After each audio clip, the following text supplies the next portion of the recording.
What's up, everybody, and welcome back to Movies and Beyond. Once again, I am Michael, and today we're going to do something a little different.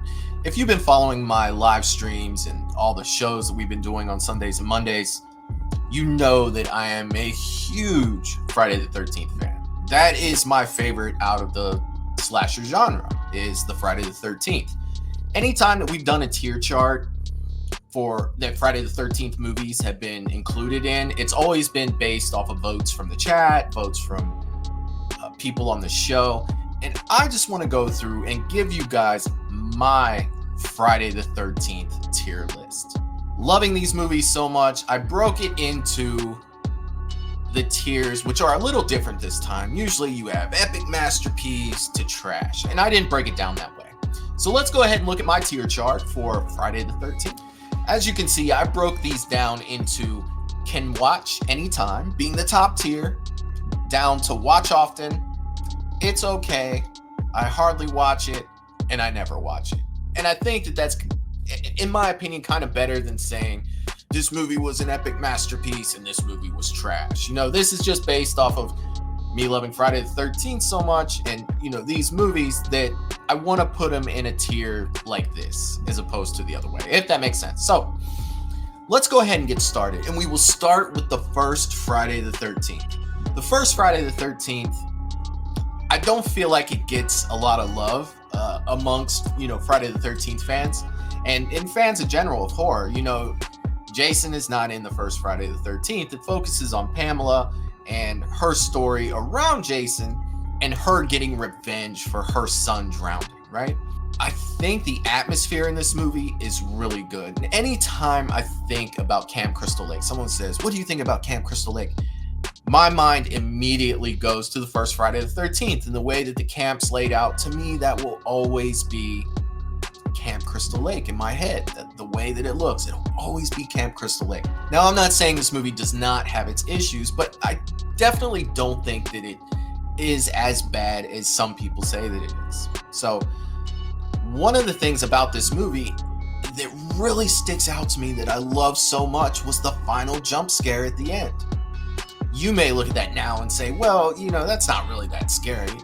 Man, back then, the first time I saw that, I was a kid. It scared the hell out of me. I'm not even going to lie to you. But, movies have evolved at this point so much to where, a movie does something and then another movie's going to have to top it because, well, Friday the 13th did this, so we'll do this. It's even crazier. And so on down the line with many other movies to where we've gotten to a point to where we're desensitized to what, original like jump scares aren't as bad because of where we are now.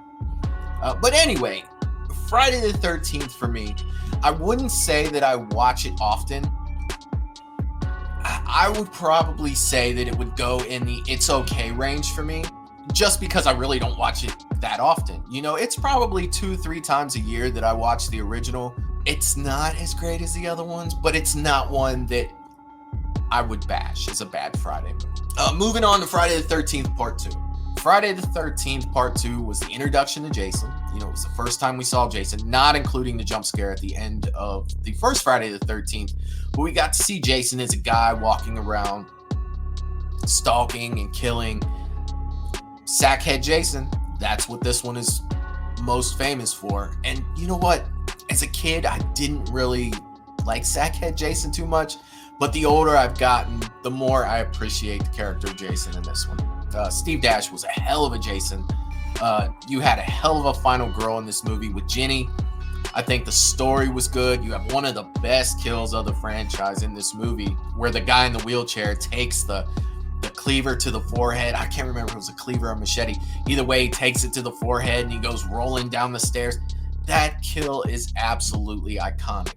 And the character of Jenny, Amy Steele, what a fantastic job. You actually got a final girl that fought back. She was doing amazing things to get away from Jason. We get the Jenny in the sweater at the end, bringing Jason down to his knees. And, she almost had him. If she didn't just move to the side where you could see Mama, it might have ended different. But I think Friday 2 is a solid entry in the franchise and one that I do watch often. So I do really, really like Friday 2. Moving on to Friday 3. Well, Friday the 13th Part 3. We got Richard Brooker as Jason. A much bigger Jason, I might add, this time around. You know, there's a part in Friday the 13th Part 3 that I don't think that everyone has seen because, you know, they talk a lot about what Jason is wearing. If you pay attention closely, at the beginning of Friday the 13th Part 3, where the girl's out there collecting, you know, the clothes off the clothesline, if you look, you see Jason walk by and he's in the same outfit as he was Part 2. He was in, you know, the overalls and the blue plaid. And then when you see him again, you know, he's got the green shirt and the khakis on. So obviously Jason grabbed a pair of clothes from there and, you know, changed his getup. And I dug it, man. So this was the 3D Friday the 13th movie that it did have some issues. But let's not forget, this is where Jason got his hockey mask. You know, that alone solidifies this movie in Friday the 13th history. You have a lot of good kills in this movie. You get to see Jason in a way that we hadn't really seen him before. And the thing that sticks out to me the most in this movie, spoiler alert, but if you haven't seen it by now, come on. What are you doing? Come on. It's like 1983. What are we doing here? It's the part where Jason is at the window and looking out. You know, it's a dream sequence that she's having while she's laying in that canoe and she sees Jason looking out of that window. Seeing that as a kid, that always stuck in my head, and it was the first thing I ever saw as a kid in a Friday the 13th movie that ever scared me. You know, Jason was unhinged. He's trying to get out the window. Then, you know, you see him come barreling out the door, knocking the door off the hinges, and he comes running out, no mask or anything, and that face, man, crazy. You know, it ends up being a dream sequence, but yeah, man, a lot of memorable characters in this movie, and it's definitely one that I watch pretty often. It's probably, yeah. It's almost I can watch it anytime. You know, that's where this is. When I was just putting that up there, I was like, could I watch that anytime? I'm going to leave it in the watch often. It's definitely a good one. Oh, let's see. Friday the 13th, Part 4. The final chapter. Going into the final chapter, I absolutely love this movie. When I think of Friday the 13th, this is the first movie that pops in my head. This is the one when I was a kid that totally showed what Jason was. Like, Ted White playing Jason in this one, he did a fantastic job.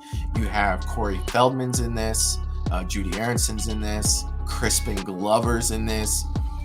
And I really felt like, you know, love or hate all the characters that are in this movie, you actually got a story besides these people just coming in to be Jason fodder, right?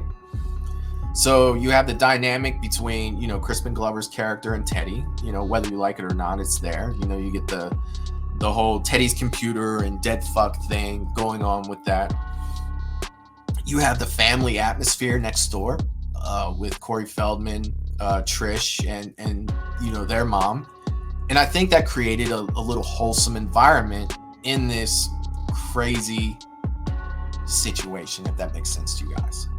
But I really did love this movie. There's so much they did right.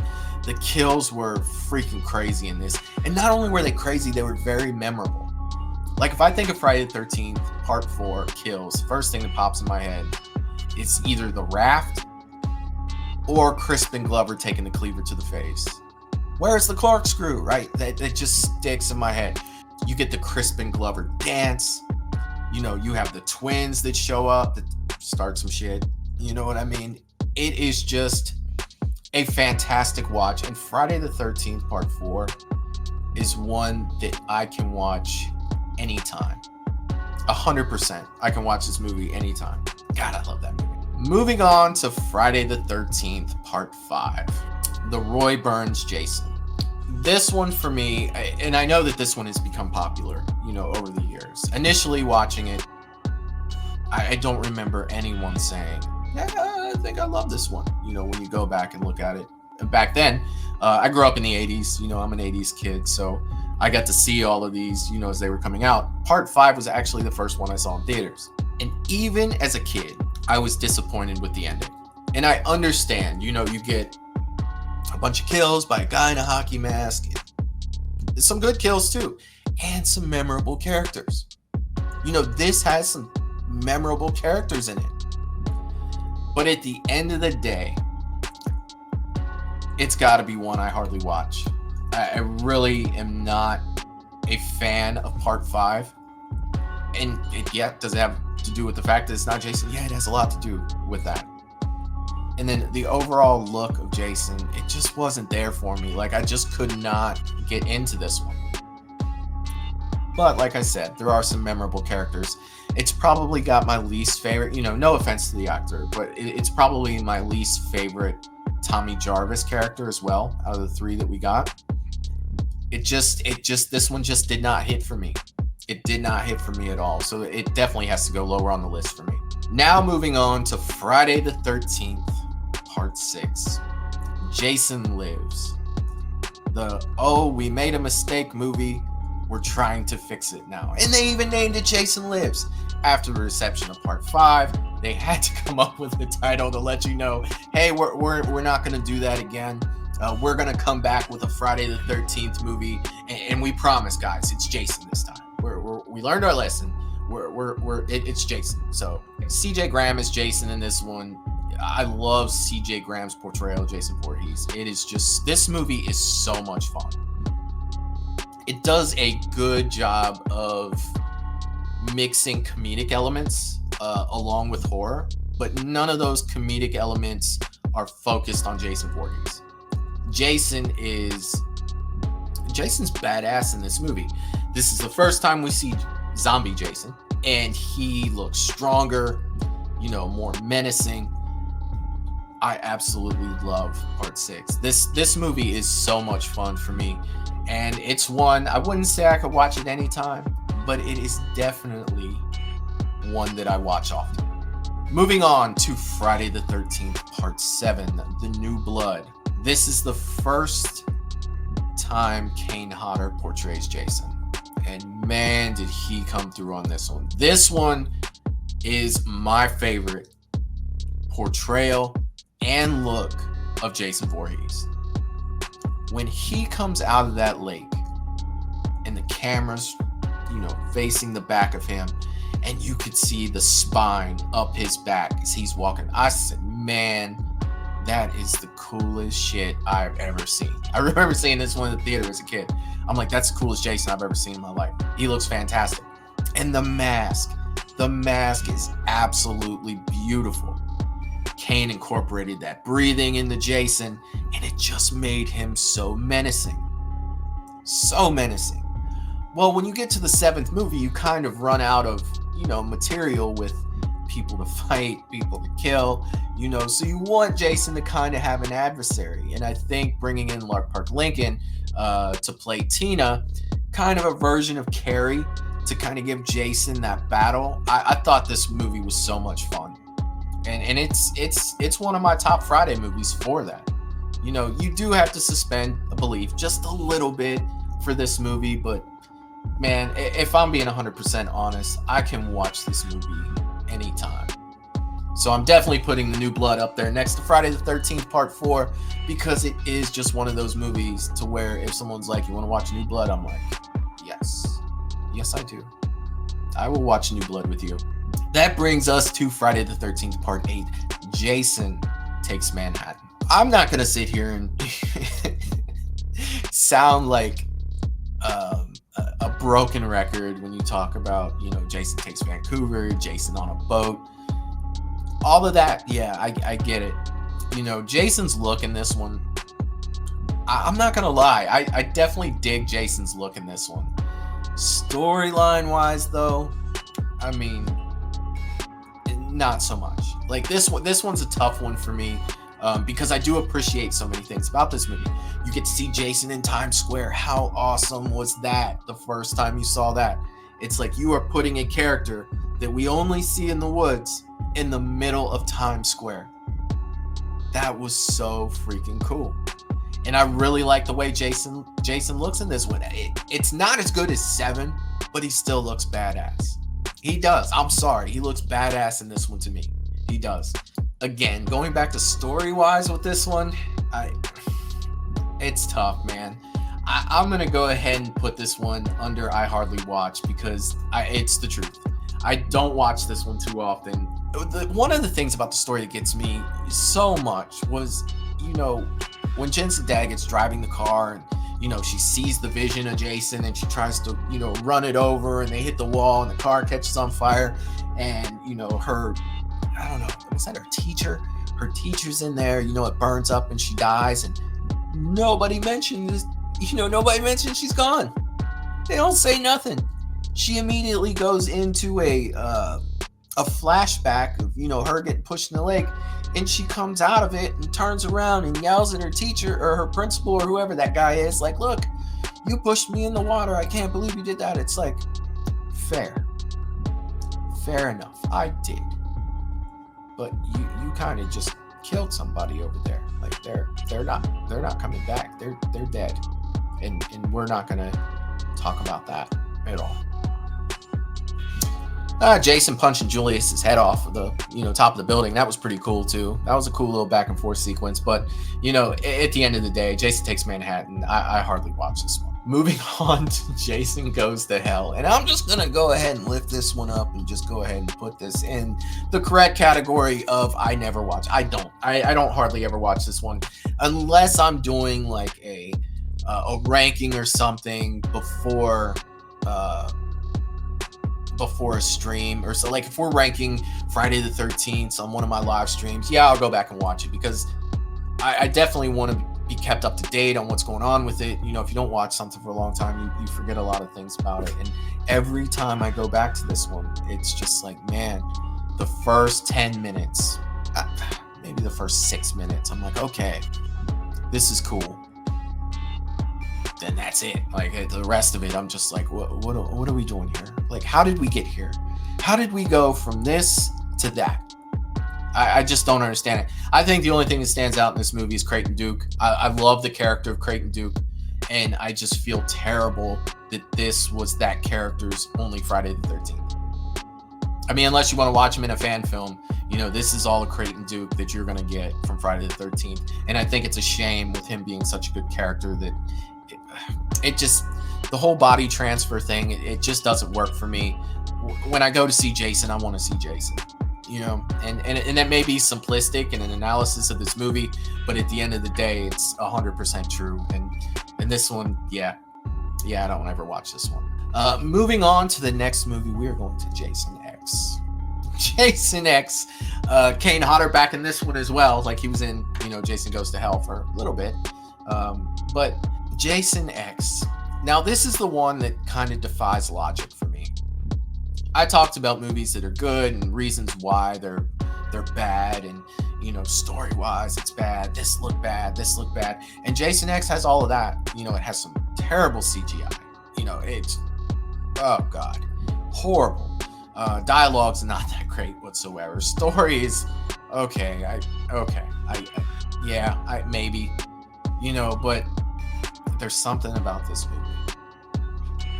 There's something about this movie that makes me watch it often. Yes, the android. I get it. Terrible. But I love every horrible minute of this movie.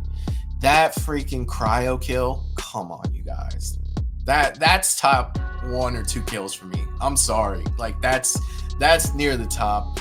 And just the overall feeling of this movie and its ridiculousness makes me love it so much. So yes, defying logic, Jason X will go to watch often because that is the truth. I do watch this pretty often.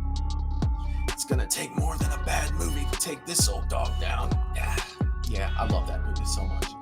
Moving on to the next one, we have Freddy vs. Jason. Freddy vs. Jason is probably the toughest one for me to put on here because I am not a fan of the way that Jason was portrayed in this movie. Now, this is no knock on Ken Kurtzinger whatsoever.